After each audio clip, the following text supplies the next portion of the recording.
Estamos iniciando mais um programa Cidadania e Serviço Público, um programa da Federação das Entidades de Servidores Públicos do Estado de São Paulo, FESPESP.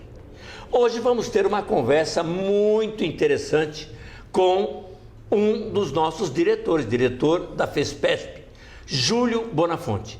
Júlio Bonafonte é advogado que está na luta pelos servidores, tanto no Congresso quanto no Supremo. E é aposentado do Serviço Público pelo Tribunal de Justiça do Estado de São Paulo. A nossa conversa vai ser sobre precatórios e também sobre reforma da Previdência. Voltamos já.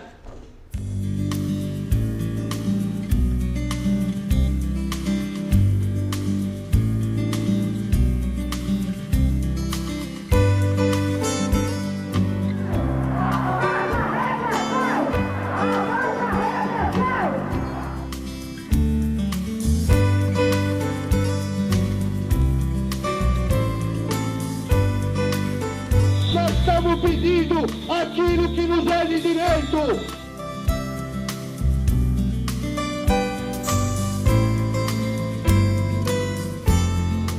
Estamos de volta com o programa Cidadania e Serviço Público, um programa da Federação das Entidades de Servidores Públicos do Estado de São Paulo, FESPESP.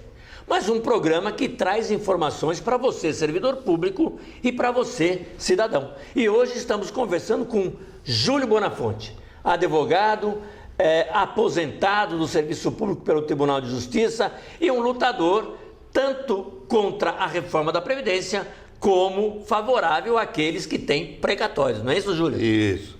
Bom, boa noite, Goze. Boa noite ao telespectador do programa Cidadania e Serviço Público. Para mim é imensa alegria vir aqui, passar essas notícias, discutir com você, porque você tem direito de saber dessas informações. Você como cidadão, você como servidor público, é importante que fique esclarecido, porque você escuta noticiários na mídia e realmente fica na dúvida o que é essa reforma da Previdência, o que é essa história de precatório, e a nossa obrigação é vir aqui esclarecer para você. Então vamos começar dizendo para o servidor público, para o nosso cidadão, aqueles que estão nos vendo e nos ouvindo, que precatório alimentar é o que, Júlio? Pois é, o precatório alimentar, e a gente sempre procura esclarecer, é salário, aposentadoria, pensão. É todo aquele salário que você não recebeu, que você, aposentadoria e pensão, que você foi bater na porta da justiça, levou 20, 30 anos para transitar, ter uma decisão, é o produto econômico do processo. Quando eu falo alimentar, porque é alimento. Então, ou seja, na verdade você tem um direito que não foi pago. Não foi pago, exatamente. Aí entra com processo na justiça, quando ganha, vira precatório. Vira precatório. E esse precatório entra no orçamento público, tem uma ordem cronológica para ninguém passar na frente, mas tem uma coisa triste, que há um calote oficial. O que é o calote oficial? Tem precatórios de 20, 30 anos que ainda não foram pagos. E o que acontece? Muitos acabam falecendo sem receber em vida. Nos meus cálculos, mais de 85 mil servidores deixaram de receber em vida o legítimo direito. É uma dívida, então, que para alguns já existe há mais de 20 anos? Sim, sim. Basta dizer que hoje o Estado de São Paulo, o governo, que é o maior da federação, ele está pagando o precatório do ano de 2000, 17 anos com atraso. A prefeitura também. E aí ocorre o calote, e aí vão surgir as PEC, as emendas constitucionais. Vai se mexer na Constituição para, de uma certa forma, aliviar os caloteiros. Aí é a questão da impunidade que nós vamos esclarecer. Júlio, nos programas anteriores que a gente falou de precatório, se eu me lembro bem, o precatório tinha, antes desse julgamento no Supremo, que vamos falar sobre ele, tinha um tempo enorme para pagar, mais de 10 anos. Isso. Se hoje o Estado de São Paulo deve 17 anos, né? Havia um calote de 30 anos. E esses 30 anos, veja bem, nós tivemos 3 moratórios. O que é a palavra moratória? Moratória é adiar o pagamento. E na Constituição de 88, adiou por 8 anos. Na Constituição, em 2000, a emenda constitucional número 30 adiou por 10. E a emenda constitucional número 62, de 2009, queria jogar mais 15 anos. Aí nós entramos com uma arguição direta de inconstitucionalidade. E aí o Supremo julgou na DIN 4357 e 4425 e falou, olha, parou, acabou o ciclo do calote. Nós ficamos pelo menos conformados. Dizer, bom, acabou o ciclo do calote e o Supremo falou, vou dar um prazo para pagar toda a dívida. E o prazo de 5 anos, do ano de 2016 até o ano de 2020. Então, Júlio, essa questão de 15 anos é uma PEC que veio do Senado. Do Senado, exatamente. Renan Calheiros jogou para 15 anos. Eu me lembro que na época você começou essa luta. Sim. Dizendo que era inconstitucional. Era inconstitucional, isso. Absolutamente. E o Supremo disse, é inconstitucional e decidiu. Em 2013, veio uma modulação em 2015. O que é modulação? Modulação é dizer como é que opera, como é que faz o pagamento. Falou, olha, você tem 5 anos para pagar toda a dívida. Era uma colher de chá, a rigor, para as entidades devedoras, governadores e prefeitos. Porque, a rigor, eles têm que ser punidos, eles tinham que perder o cargo, tem que ter impeachment. Por quê? Porque eles não cumprem a Constituição. Quem não cumpre a Constituição e assume um cargo como prefeito ou governador, e o que é pior, desviaram esse dinheiro para outras finalidades e não pagaram os precatórios. Júlio, quando eu me lembro que você defendeu, inclusive no Supremo, essa questão, fez uma defesa oral lá no Supremo, ficou todo mundo contente, porque era 2016 e em 2020 todo mundo teria recebido... Era a chamada luzinha no fim do túnel, né? Agora temos uma esperança, uma luzinha no fim do túnel para... E o Supremo disse... Mas ainda está valendo. Está valendo, a decisão do Supremo está valendo. E aí, o Supremo também disse, não me venham fazer nova PEC, não venha um outro projeto criando uma nova moratória, porque aí é absolutamente inconstitucional. Ficou definido, mas de repente surgiu uma nova PEC. PEC é um projeto de emenda constitucional. É toda vez que altera a Constituição, faz uma PEC. E a PEC surgiu, a PEC 94, que foi aprovada, mas essa PEC 94 não alterou muito, por quê? Porque ela cumpre rigorosamente a decisão do Supremo.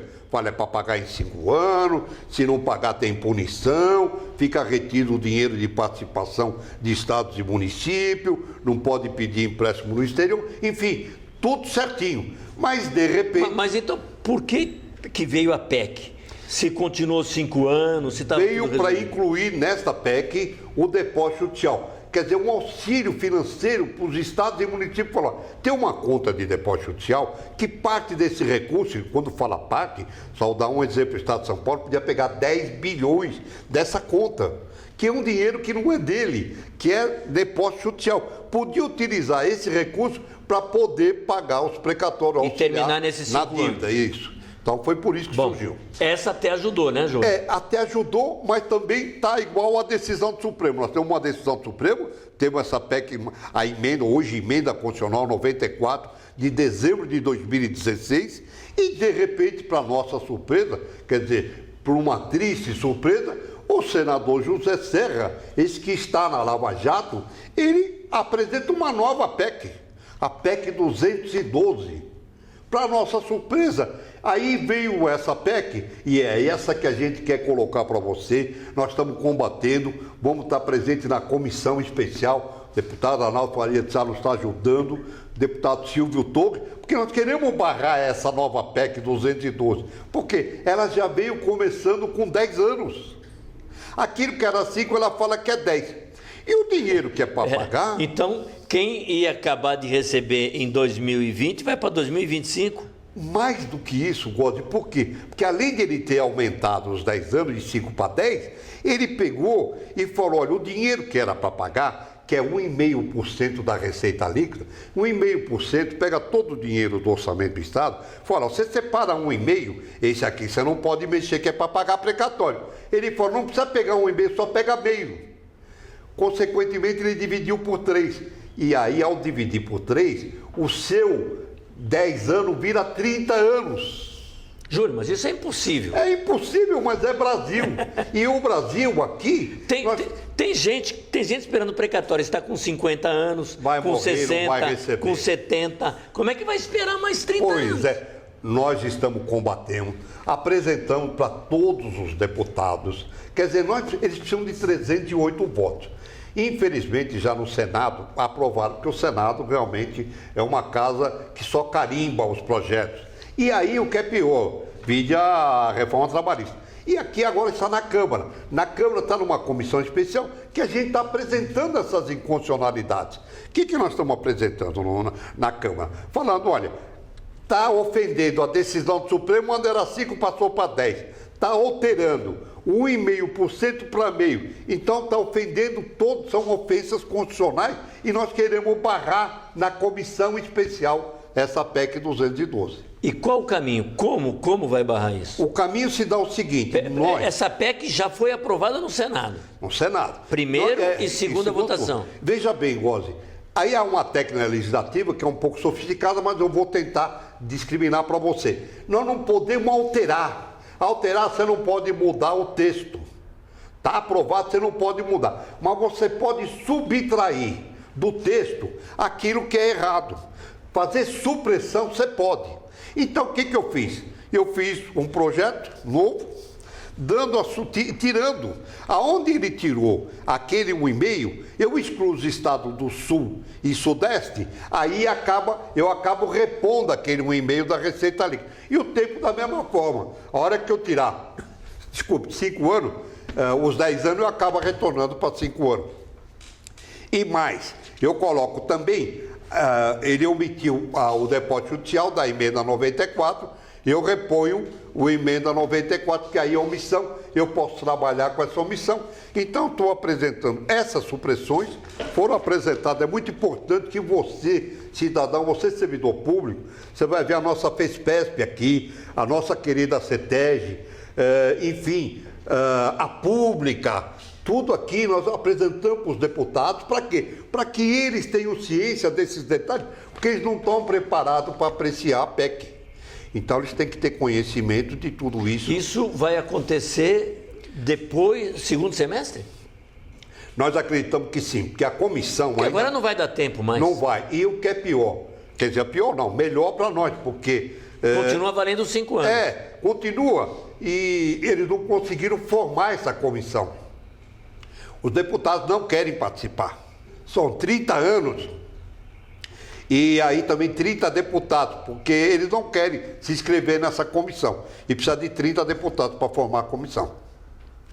Senão não vai ter nem andamento. Até agora não conseguiu ter quórum essa comissão. Bom, de qualquer forma, ela vai para o segundo semestre. Vai para o segundo semestre, mas uma coisa você pode estar certo. Nós estamos atentos, vamos participar e nós vamos barrar mais esse saco de maldade de precatório, porque como você falou, 30 anos é uma coisa impossível. Então tem que acabar esse calote, tem que acabar a impunidade, nós precisamos passar o Brasil a limpo, porque senão realmente os mais jovens não têm essa esperança de ver esse país de uma forma melhor.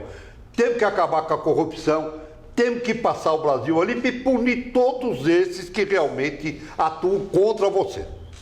Júlio, nós vamos, como no segundo semestre isso vai ser pauta lá na Câmara provavelmente, fica já um compromisso da gente fazer um programa especial, única e exclusivamente, sobre o que está acontecendo com os precatórios daqui para frente. Exatamente. Tá certo? Acompanhe o nosso programa para que você fique em dia com isso. Agora tem um outro assunto, Júlio, que também você está trabalhando, que é a questão... Aliás, estamos todos trabalhando, mas você... através do deputado Arnaldo Faria de Sá, chegou inclusive a apresentar sugestões, Sim. Que é a reforma da Previdência. Vamos lá, Júlio. Reforma da Previdência, PEC 286. Nós somos absolutamente contra. Esse governo, tudo que está acontecendo, não tem legitimidade para mudar a Constituição. E essa reforma é uma reforma contra o cidadão, contra o trabalhador. É uma reforma para quem tem interesse econômico. Bancos, não o trabalhador, não o servidor público, não o cidadão. O cidadão, ele trabalha e ele quer ter sua aposentadoria e pensão. Veja bem, quando se fala em Contribui para isso. Contribui para isso. É só acabar com os desvios, as desonerações, as empresas que não pagam, que nós vamos ter recursos para pagar. Inclusive os bancos não pagam, né? Sim, os Bradesco, o Itaú da vida. Bom, e aí, eu costumo dizer o seguinte, aposentado e pensionista primeiro, é ficha limpa. É diferente desses deputados que estão aqui. Então, se é ficha limpa, é muito bom que você lembre disso na eleição em 2018. Você não pode esquecer. Nós precisamos renovar, Deus queira que os Zé Góes e tantos renovem, venham a participar da vida pública para a gente passar esse país a limpo. Nós precisamos mudar esse estado de coisa. E depende de nós. Nós não podemos só ficar assistindo e torcendo. Não, aí é no futebol. Na política não, nós temos que participar ativamente. É o exercício da cidadania. E aí essa PEC, ela veio com... Eu falo que é o jogo dos 7 erros. Por quê? Idade absurdamente aumenta a mulher, então diminuíram, viu que era um absurdo, diminuir, mas era para diminuir mesmo. Então poderia ser o seguinte, idade para o homem 62, para a mulher 60, não 65, veja, idade mínima, a fase de transição, você que está preocupado, eu estou para completar, está mudando, tem que respeitar a transição. Nós temos essa transição, 3 transições. Na emenda 20, na 43, na 41 e na 47. Bem, essa transição era 20% do tempo que faltava. Tem que ser respeitado, é um direito adquirido seu. Então, idade, transição, aposentadoria. Significa que você já está lá. Você já está pagando há anos. Não pode agora, no meio do jogo, dizer que você vai ter que fazer todo esse período. Exatamente. E mais... Aí você tem o coitado que tem aposentadoria por invalidez, nós conseguimos a emenda número 70, com muita luta, para ele ficar ganhando o que ele ganhava na ativa. Sabe por quê? Porque ele está inválido permanentemente e ele precisa desse recurso para comprar remédio. É o que mais precisa. E aí você corta a aposentadoria, você diminui pela metade. É absurdo. É inconstitucional. A reforma da Previdência diminui pela metade. Sim. E mais, também diminui a pensão. A pensão diminui consideravelmente. Nós já tivemos uma diminuição, era 100%, passou para 70% do que ultrapassa, então não tem que ter diminuição, a pensão. Então, pensão mensal também é inconstitucional. E mais, aposentadoria diferenciada, especial. Para quê? Para os professores, para os policiais.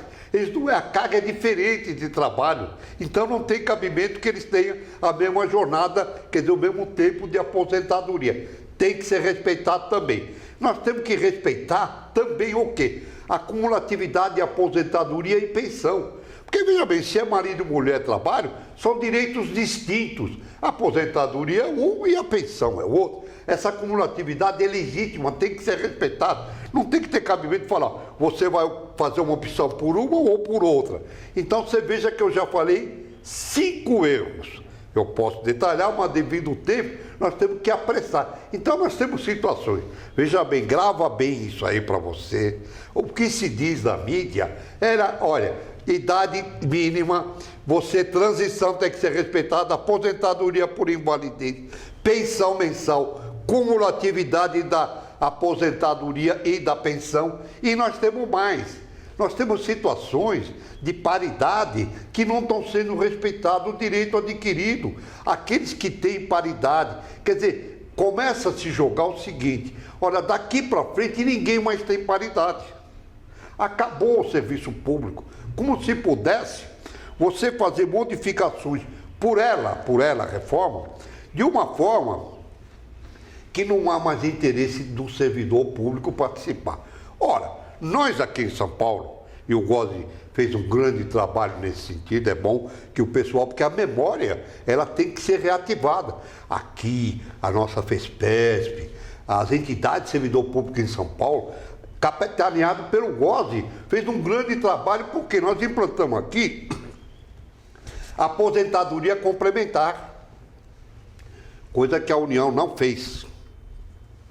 E mais, então nós temos aqui um modelo de aposentadoria no nosso SPPREV. Não é uma maravilha, mas está funcionando, diferente do que eles querem fazer, mas aí deixa para os estados. Se deixar para os estados, nós já fizemos. É difícil você querer dar constitucionalidade a essa reforma.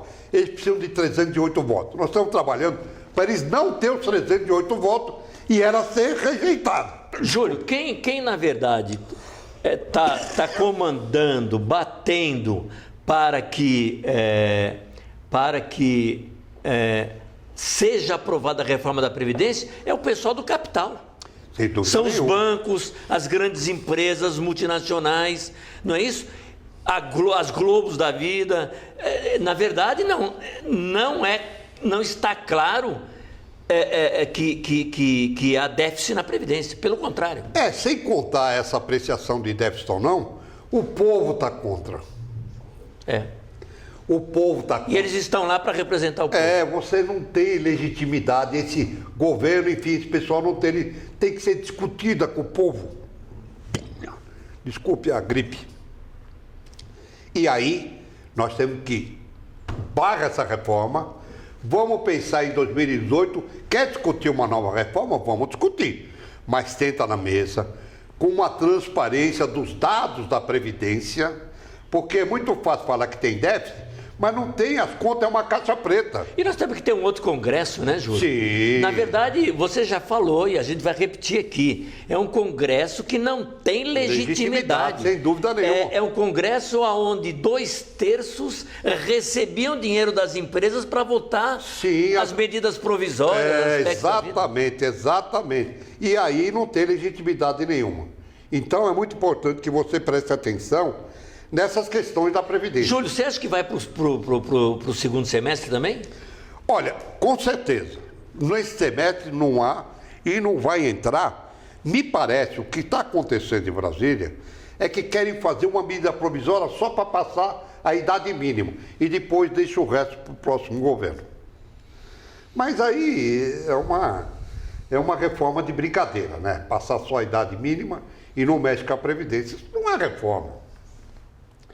Quer fazer a reforma da Previdência com seriedade? Tem que sentar.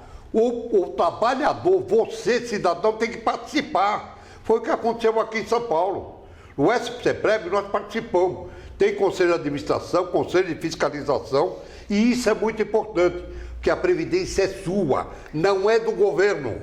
Quem tem que dizer o destino da Previdência é você, cidadão. Júlio, é você. Tem uma coisa que eu queria deixar claro também no nosso último minuto, que é a diferença que existe entre a contribuição do servidor e a contribuição da iniciativa privada. Sim, sem dúvida nenhuma, porque há um limite para a cobrança do trabalhador. E o servidor público, ele paga, eu não gosto dessa expressão sobretudo, parece capa de chuva, mas todos os valores que ele recebe, ele paga a contribuição. Chega a ser um absurdo de cobrar o pensionista. De 11%.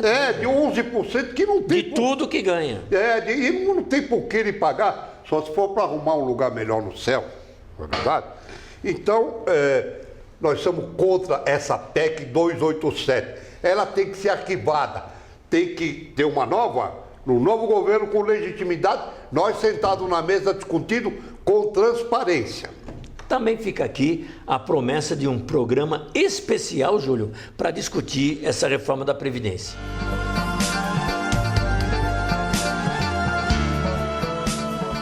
O que eu quero conversar com você, cidadão, com você, servidor público, nesses nossos últimos minutos, é que dia 30 deste mês, outra vez nós estaremos fazendo uma greve geral no Brasil inteiro.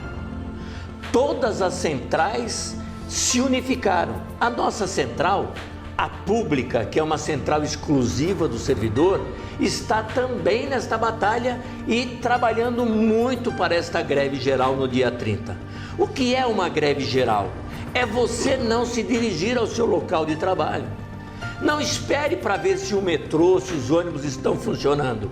Fique em casa. Aliás, a nossa sugestão é, na quinta-feira, dia 29, faça tudo o que você precisa para não sair de casa no dia 30. Se tiver que ir à farmácia, ao supermercado, faça isto no dia 29. No dia 30, mostre aos deputados, mostre aos senadores, mostre ao governo que você é contra essas reformas que estão prejudicando e que vão prejudicar cada vez mais o trabalhador brasileiro. Dia 30, greve geral. Vão ter várias manifestações. Nós no Judiciário estaremos em frente ao Fórum João Mendes a partir das 10 horas da manhã. E no meio da tarde estaremos numa manifestação lá na Avenida Paulista. Também no Largo da Batata deve acontecer uma manifestação mais à noite. Se você estiver interessado, venha à manifestação.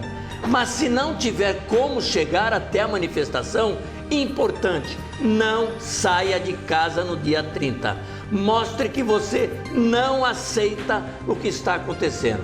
Porque estes deputados, estes senadores, 2/3 deles viveram esse tempo todo, ao invés de nos representar, viveram esse tempo todo recebendo dinheiro para poder votar medidas provisórias do jeito que os donos do capital querem. O trabalhador é o mais importante. Quem constrói este país é o trabalhador. É você, cidadão. É você, servidor público. Então, mais uma vez, dia 30, greve geral. O Brasil vai parar em benefício do trabalhador contra as reformas que estão no Congresso.